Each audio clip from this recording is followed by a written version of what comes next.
8 दिसंबर को उत्तर प्रदेश के मेरठ से दबंगई की एक ऐसी तस्वीर सामने आई जिसने पूरे इलाके को दहशत में डाल दिया। सरधना थाना क्षेत्र के गांव कपसाड़ में दिन दहाड़े दलित युवती के अपहरण की वारदात को अंजाम दिया गया।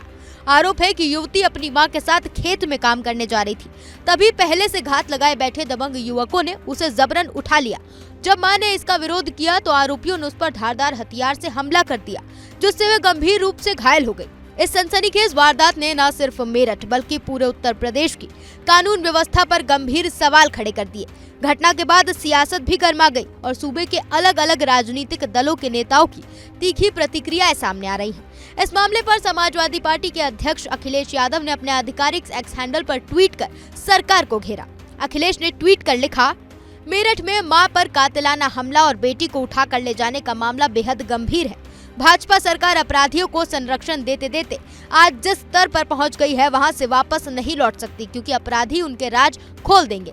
सरकार से कोई उम्मीद ही नहीं बची, इससे बुरा और कुछ नहीं हो सकता। भाजपा पूरी तरह नाकाम सरकार है। कोई है? मामला बढ़ने पर बहुजन समाज पार्टी प्रमुख मायावती भी चुप नहीं रही। उन्होंने सरकार को घेरते हुए पीड़ित परिवार के प्रति संवेदना जताई। अपने आधिकारिक एक्स हैंडल पर ट्वीट करते हुए मायावती ने लिखा, यूपी में मेरठ के सरधना थाना अंतर्गत दलित मां की हुई हत्या तथा बेटी के अपहरण की ताजा घटना अति दुखद, शर्मनाक एवं चिंतनीय है। महिलाओं की इज्जत, आबरू से खिलवाड़, फिर हत्या आदि की घटनाओं को सरकार पूरी गंभीरता से लेकर दोषियों के खिलाफ तत्काल सख्त कार्रवाई करे, ताकि आपराधिक तत्वों को ऐसे घृणित कार्यों से आगे रोका जा सके। सरकार खासकर महिला सुरक्षा के मामले में समुचित ध्यान दे। इस घटना को लेकर उत्तर प्रदेश कांग्रेस ने भी सरकार पर जमकर निशाना बोला और महिला की सुरक्षा के दावों को खोखला करार दिया। मेरठ में अपनी बेटी का आबरू बचाने निकली एक मां को गांव के दबंगों ने सरेआम गंडासे से काट डाला और उसकी मासूम बेटी को भेड़ियों की तरह घसीट कर ले गए।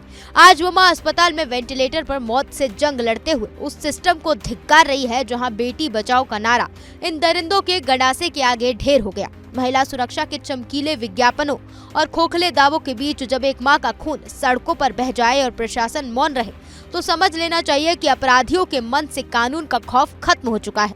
अगर आज इन दरिंदों के खिलाफ ऐसा सबक नहीं सिखाया गया जिससे उनकी रूह कांप जाए, तो याद रखना कि इस सिस्टम की लापरवाही हर घर की चौखट तक पहुंचेगी। वहीं समाजवादी पार्टी नेता अतुल प्रधान ने इस वारदात को तालिबानी सोच करार देते हुए सरकार और पुलिस प्रशासन पर गंभीर आरोप लगाए और अपने सोशल मीडिया एक्स अकाउंट पर लिखा, खुलेआम तालिबानी ढंग से एक महिला की हत्या कर दी गई और उसकी बेटी को दबंग उठाकर ले गए और उस परिवार के दुख में स्थानीय विधायक होने के बावजूद मुझे शामिल नहीं होने दे रही। पुलिस गुंडागर्दी दुख में शामिल होने वालों को दिखा रही है। वो अपहरणकर्ता कहाँ छुप बैठे हैं जिन्होंने उस मां की खुलेआम हत्या कर दी। जो लोग न्याय से वंचित करने का काम करने का प्रयास कर रहे हैं वो लोग जान ले, हम परिवार को न्याय मिलने तक संघर्ष करेंगे। दिन दहाड़े उस वारदात ने एक बार फिर सवाल खड़ा कर दिया कि क्या उत्तर प्रदेश में दलित और महिलाओं की सुरक्षा सिर्फ नारों और विज्ञापनों तक सीमित रह गई है। अब देखना होगा कि प्रशासन कब तक आरोपियों को पकड़कर पीड़ित परिवार को इंसाफ दिला पाता है।